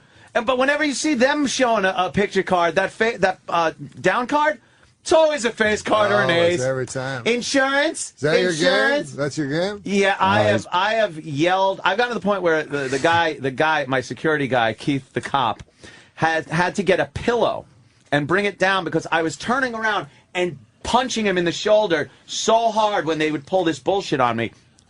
And I was yelling where, like, the floor guy would come over and go, hey, Mr. Cooney, you're going to have to keep it down. Because I'm just like, God, you motherfucker, fuck! So the pillow... Do you know people recognize you? Yes, they do. Yeah. Yes, it's humiliating. And I would also use the pillow to bury my face and go like, and I have to tell the dealer, look, it's not you personally. Yeah. It's the cards. I'm yelling. You reacted to an ace of diamonds the way most people react to a rape. Yeah. Screaming into a pillow. Well, I fucking had an 11 and I doubled down, and you're throwing fucking almost 30 grand out there, and they give you an ace. Dude, I never get an ace. It's funny when you see a famous guy. There used to be a guy, a weatherman here in New York named Spencer Christian. Oh, yeah, I remember Spencer Christian. ABC, Good Morning America. I think he also wrote, I think he was a smart guy or some shit. But anyways, I seen him in the casino at the Trump, you know, and you can spot a compulsive gambler. Like, oh, yeah. His eyes are... And he's on a bad roll. It's that kind of roll where you keep leaving the tables, and they're like, better luck next time. That kind of shit. And he's just the next table, and he's putting money. Everything's losing, and he's just standing. Anyway, this big, fat fucking family from Ohio. They go, there's that weatherman. Oh, no, you don't want to talk to anybody. No. So they're taking a picture, and he's like this. Shut up and deal. Oh, man. Oh, exactly. I hear you. And the other fucking horrible thing is you'll, like, lose money. You walk away from a table, a fucking craps table, right? Down like 35 fucking thousand. And as you walk away, some motherfucker goes, yeah, it's like $2 for us. Yeah. Hey, Yeah, no, yeah, it's right. not, It's asshole. not. It's not. Norm, can we move you over one seat? Well, actually, to where Oh, Brock Lesnar is here. I'm here. Norm has to go. Oh, you have to leave? Your people. Norm's a busy man. Your people are telling us that you have to go. If you want to stay, it's up to you. Quick break? You run. We start with a few minutes. I'll talk to Brock. Go. You run. Okay. Yeah, I just want to. Norm and Brock will sit there, and if you can stay, you can stay. If not, I want to get a picture of Norm. take your thing off. No, give your thing on. Could you snap a picture? Brock, come sit. Hey, Brock, come on over. It's just a busy day. Yeah, they snuck in. Someone show Brock where he is. Brock's right here. Oh, he's waiting for the picture. Okay, I finally meet you guys, man. All right. Colin, you're out of here too. Later, buddy. Come on, buddy. Colin Quinn, Long Story Short, premieres on HBO a week from Saturday at 10 p.m. See you soon, Kyle. Hi, Melinda. That's your ex? Yeah. Girlfriend? Yeah. Do you want to? Schimmel? I hope Here you go, buddy. Where'd Colin go? Colin just ran out. Fucking mess. I love it. It's a clusterfuck. around. Colin, where you going? We actually are on the air. Hi, Brock. How are you? Yes. Sorry about that. Welcome to the Opie and Anthony Show. Thanks for coming in. You know Norm MacDonald behind you, just so you know the people? That's Norm. Colin Quinn and Norm MacDonald. Yeah. So. Yes. Go somewhere. Good. I'll be back. I'm just. Ant's just taking a lot of pictures. All right, can they do it out? They can do it outside, right? Can they take the pictures outside? Oh my God! All right, we're taking pictures. Brock Lesnar, you really walked into a clusterfuck, but we're happy that you're here. Thanks for coming. Good morning. Yeah, thanks for doing our show. It wasn't easy to get you on the show. Yeah, I'm happy to do it. What time did you get up this morning? Way too fucking early. You text me that you're coming down. Can we do this outside? Can we everybody do this outside, please? I'd like to fuck with everybody, but Norm. Nice to meet you. I love you, Norm. Good seeing you, buddy. I'm happy you're here. But, no, I love you very much, actually. Because he loves Brock Lesnar more. Because I'm happy Brock is here, and people are doing a photo session in the fucking booth. Don't wear it out. We knew this would be a clusterfuck. That's all right. I want to ask him about the 50,000 he lost on a home run, but next time. Norm MacDonald was great on the show today. Oh, yes, he was. Holy shit. Brock, all sorry. right, Brock is here. Sorry, Brock. All right, now we are ready Yes. for Brock Lesnar. No. Yeah. He doesn't Colin like that edged network you out? very much. Yeah. Thank you. I did edge him out. You were shut out of fucking roast without me. Why are you screaming at me? We both hate the same people. It's not each other. Remember the time you two were getting in the elevator after that award show? Colin, fucking, yeah, why show. don't you do roast, man? That roast you did to Artie was fucking awesome. Oh, because they don't fucking bring me on as roast. Why? I don't know. They should. You're They'd the be very king. funny. They don't bring Jimmy on either. They always want the new people. Oh, hey, guess what? There's a young girl that's middling attractive that swears a lot. Let's get her. Right? Is that the new fucking thing? Yeah. Sarah Silverman, girls. hysterical. Right. Who's funnier than her? Nobody. No, except dudes. But, Nobody. but I think she spawned these other ladies. That they forget that she's funny, and they think the whole point is just to be Semi-hot. attractive, and then talk about sucking cock. And You got to crazy show a shit. lot of leg. You got to show a lot of leg with Yeah, little yeah, skirts on, and then talk about sucking cock and manipulating balls with your hand, and it's hysterical. Bring back Phyllis Diller. Some ugly old bag. Rosemary. Rosemary. Those are the funny ladies. Wow. Whoa, that is old. The funny ladies always used to be ugly old bags. Or Roseanne, you know what I mean? Or, No one was funny when they would have a comedian on, like, and the fucking very dry wit of that whole well, thing. the And you're problem is if special. one guy don't like you and he owns the cameras, you're fucked. Yeah. But I think it was also that Oldmeyer, when he actually would say something about, like, OJ, like, you know, if you get pissed, then Norm would just say, all right, fuck him, and do, like, 5 more. Oh, okay. Yeah. Other people would go like, hey, okay, Yeah, like they'd I'll lay keep back. my gig. Yeah, we didn't listen to anybody. And also, I don't think also we were listening to people within Saturday Night Live, which was probably a mistake, too. You know, because Jim was, you know what I mean? Yeah. How about my impression of Jim that everybody hates? Yeah. I hate it, too. How could they hate that? It's great. That's right on the money. I don't even know who it is. It sounds like him. It's perfect. Hey, man, who got a comedy award? Anybody here? Damn, I think one person did. Huh? Who? You? I've Saying the comedy I've awards never was a got, big, no, the comedy awards. You don't know about the comedy it awards? was a big event the other night. Big event. Well, I wasn't there. The Lifetime Achievement Award, Tina Fey, I think. No, Eddie. Eddie Murphy. Well, that. No, what did Tina get? The Mark Twain Award. Why how do you get that one? You have to be as good as Mark Twain. that's a dumb fucking award name. I was nominated for one, but I didn't get You anything. didn't get Mark? No. You Shut out of were You weren't nominated for anything. I was nominated for special? Shut out of most consecutive roasts. I was nominated for. Fucking network.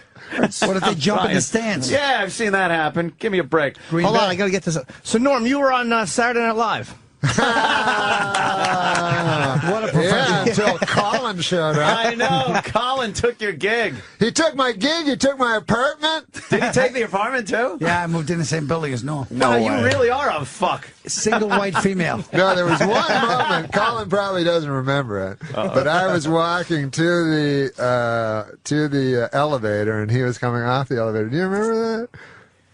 What do you mean? It happened all the time. No, I know. But Maybe a little more detail, Norm. this was time you took the elevator. This was after I had left, and you had come on, and it was like I don't know. It was poignant to me.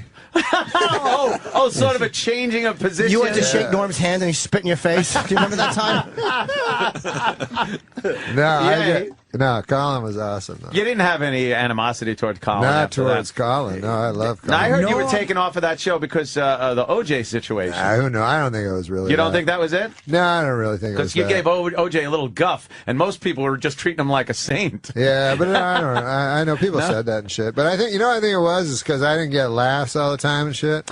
And like, Oldmeyer was watching Leno, who would get laughs wall to wall every fucking Yeah, night. but that isn't what it was about. I know, but I can understand his point. I kind of liked the delivery. That was it. Yeah, you watch the TV. This fucking guy. I know, He TV. doesn't know shit. TV's like extinct now. TV's for the old fuckers. I watch the YouTube, fucking face, all that shit. Yes. Hey, what about this new thing? What's that?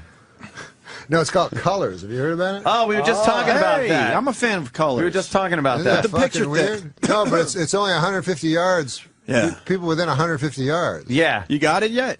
I don't know. It seems a little fucking weird. It is weird. Like a guy in your apartment building can can see what you're doing depending on where he is. Yeah, maybe you could figure out where a lady was, like looking at the layout of her apartment, and then maybe I don't know. I think it'll come in handy for. I don't know what it is. I think it'll come in handy what it is, for man. football players on the field because it's 150 yards, so he pretty much covers the field, and they could probably figure out what the other team's going to do based on what they're doing with their color. You don't watch a lot of football, right? No, none at all. 150 yards.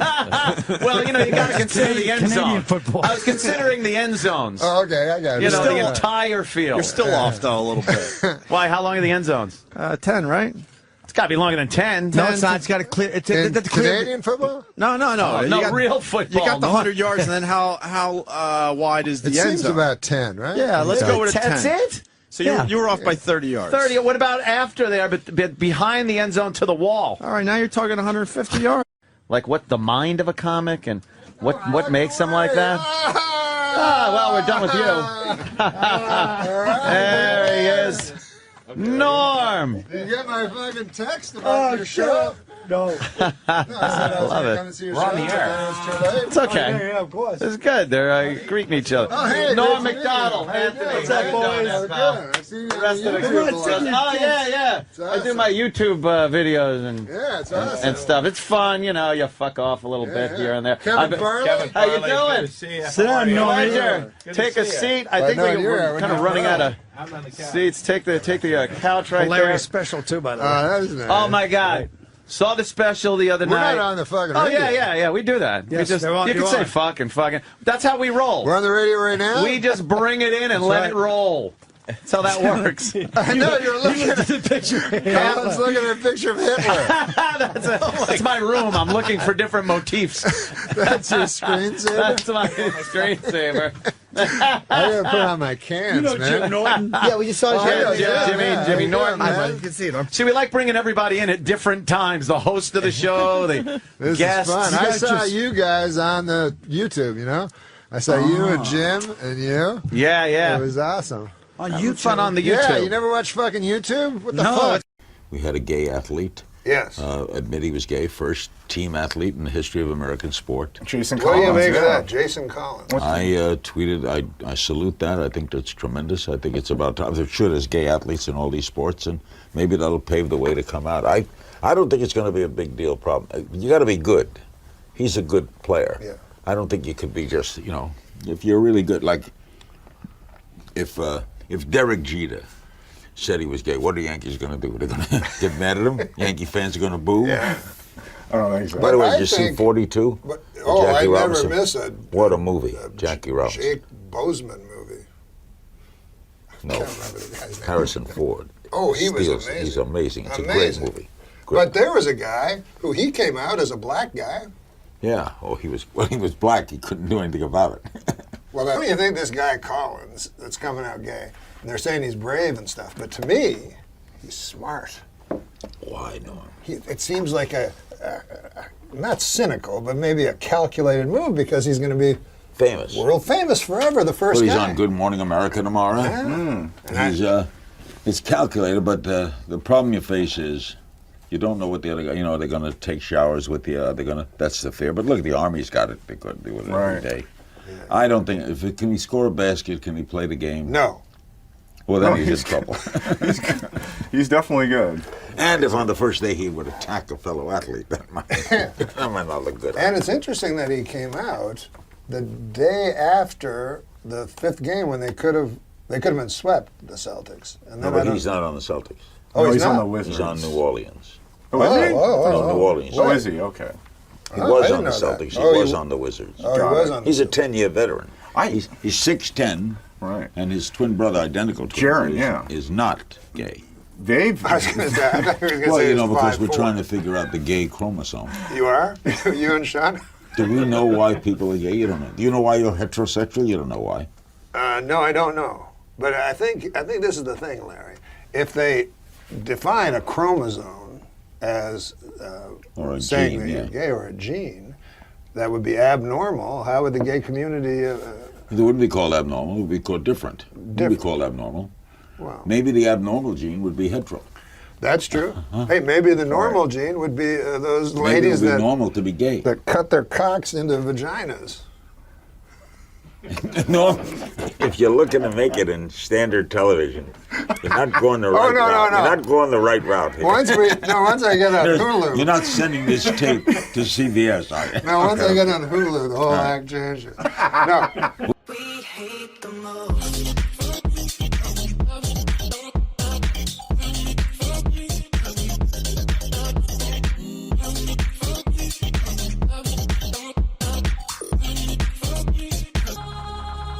Tell a joke now to Larry. Maybe he'll use it in his act. All right, so there's two gay guys talking. No, it doesn't have to be gay guys again, does it? No, it's really not that bad. On It's the not. day that It's the not guy at the insulting. Celtics? No. There's two gay guys. They're playing hide and seek, and No, one, we're not going to do that. No, we're not going to do that joke. We're not going to do that joke. This Saturday, I don't know if you're aware of it, was 420, and so it was a madhouse over there. It's April 20th? No, 420. Yeah, it was April 20th, but 420. You know 420. No, what's that? How do you not know? You've never heard of 420? No. Well, it's a big deal. I mean, it's real popular in the culture right now, and everybody's wearing 420 shirts, and you see 420 bumper stickers, and everyone's talking about it. 420 is a code term used primarily in North America that refers to the consumption of cannabis, and by extension, a way to identify oneself with cannabis subculture. Observances based on the number 420 include smoking cannabis around the time 4:20 p.m. as well as on the date April 20th. No, that's not what mine says. What does yours say? Mine says 420 was the birthday of Austrian-born German politician and the leader of the National Socialist German Workers' Party, a fellow went by the name of Adolf Hitler. This guy, there's a picture of him. Adolf Hitler, very compelling kind of a figure. Odd-looking duck. But there's something about his eyes. Hypnotic. People always fucking want to murder Hitler with their time machine, right? But then I feel if I got back there, I'd be afraid of falling under the spell of his fucking beautiful eyes. It's true. Anyway, a widely discussed story says that a group of teenagers in San Rafael, California, used the term in connection to a fall 1971 plan to search for an abandoned cannabis crop that they had learned about. Huh? His eyes are almost entirely black. Hold the fort. He hated Jews. These guys, they plan to meet precisely. You know what he reminds me of? Huh. Dave. My best your friend buddy. Dave. Yeah, I know Dave. That guy hates Jews. He sure does. I hear about it all the time. I'm thinking of breaking up our friendship. It's probably a good idea.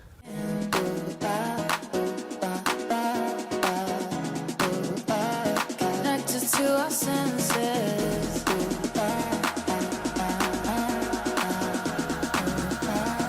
Found a way to legends that we share. You know what? I'm sick of these kind of characters. I think we should kill Hitler. Me and you go suicide, kill him. Yeah, it was like died 50 years ago, probably. Did he? I didn't Yeah. even know he was sick. He wasn't. Well, no, that's fine. I wish I could find a Hitler of today and go kill him.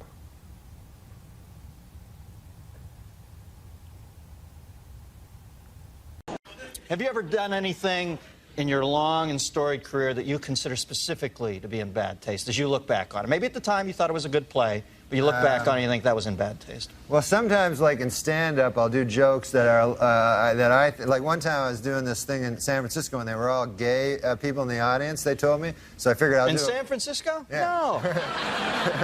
So I figured I'd do stuff about gay people so that they could relate to it. Yeah, it's warm up.